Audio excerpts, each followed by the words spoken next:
សូមគោរពជំរាបសួរបងប្អូនទាំងអស់គ្នាថ្ងៃនេះខ្ញុំនាំបងប្អូនទាំងអស់គ្នាទស្សនាផ្លូវបេតុងដែលទើបនឹងកសាងថ្មីនៅក្នុងភូមិតាពាំងរាំងផ្លូវនេះគឺផ្លូវចុះទៅសាលាបុណ្យហើយផ្លូវត្រង់នេះយើងឆ្ពោះទៅចុងភូមិហើយក៏យើងអាចទៅផ្លូវវិទ្យាល័យផងដែរហើយនេះគឺផ្លូវឡើងទៅភូមិច្រកទី2ហើយច្រកដែលយើងច្រកទី3បងប្អូនទាំងអស់គ្នាផ្លេចឡើងទៅខាងនោះច្រកទី3ហើយខាងនេះគឺផ្លូវជួរកដាលគឺច្រកទី2អញ្ចឹងខ្ញុំនាំបងប្អូនទាំងអស់គ្នាមើលផ្លូវបេតុងយើងដែលទើបបានកសាងថ្មីហើយនឹងមើលទិដ្ឋភាពនៃផ្ទះបងប្អូនប្រជាពលរដ្ឋយើងនៅភូមិតាពាំងរាំងផងដែរសូមបញ្ជាក់ដែរថាបងប្អូនទាំងអស់គ្នាភូមិតាពាំងរាំងនេះគឺស្ថិតនៅក្នុងឃុំវិមុតស្រុកវិមុតខេត្តត្បូងឃ្មុំដែលមានប្រជាពលរដ្ឋជាង500គ្រួសារផងដែរហើយប្រជាពលរដ្ឋភាគច្រើនគឺប្រកបរបរកសិកម្ម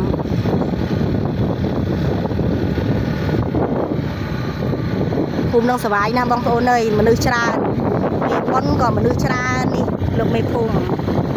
កុំភ្លេចណាសន្យាគ្នារួចណាមិញណាទៅរៀនណា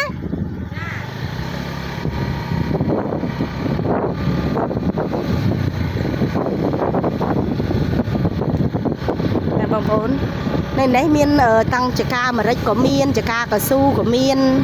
ហើយផ្ទះនោះក៏ធំហើយបងប្អូនប្រជាពលរដ្ឋនោះគេថាសាមគ្គីគ្នាណាហើយនេះអ្នកលក់ដូរមកភូមិផ្សេងគាត់មកលក់នៅនឹងជាប្រចាំហើយនេះគេហៅស្រូវបងប្អូនផ្ទះធំតែផ្ទះតូចអីក៏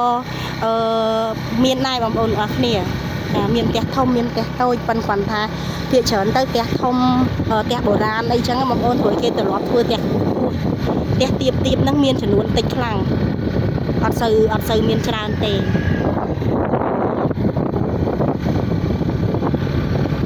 ផ្លូវនេះទៅកសាងហើយចុងឆ្នាំ2025នេះហើយបងប្អូនប្រជាពលរដ្ឋនឹងបានទទួលផ្លូវ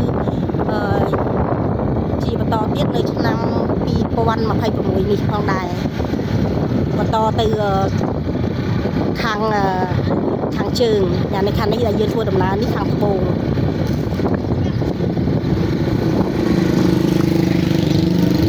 សបាយទេកូនលេងឈូសលើខ្នល់ចឹងមើលឡានម៉ូតូគេផងណាកូនណាកុំសបាយអត់មើលឡានម៉ូតូវើយហ្នឹងហើយលេខផ្លូវដែលយើងកសាងឆ្នាំ2024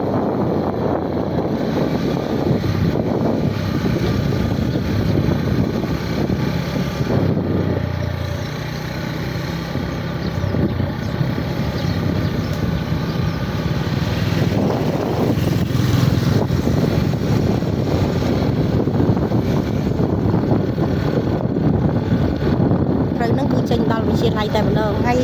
ច្រកផ្លូវចូលចុះតាមផ្លូវភូមិច្រកត្រាវហ្នឹងគឺអត់មានស្រូវទេបងប្អូនបងប្អូនគ្នាច្រូតអស់ហើយតែនៅខាងនេះថ្ងៃមុននៅសល់ច្រើនណាប៉ុន្តែឥឡូវហ្នឹងគោច្រូតអស់មួយចំនួនទៀតហើយអញ្ចឹងនៅសល់ខ្លះទៀត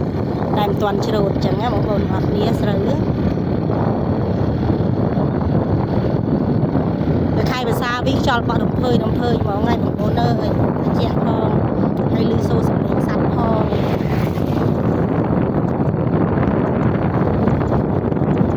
ហើយយើងមើលទិដ្ឋភាពទៅខាងវិទ្យាល័យយើងក៏ចឹងដែរបងប្អូនមានដើមឈើតិចមកលុបដាក់ប្រឈឹងប្រជ័យមកហើយដើមឈើឡើង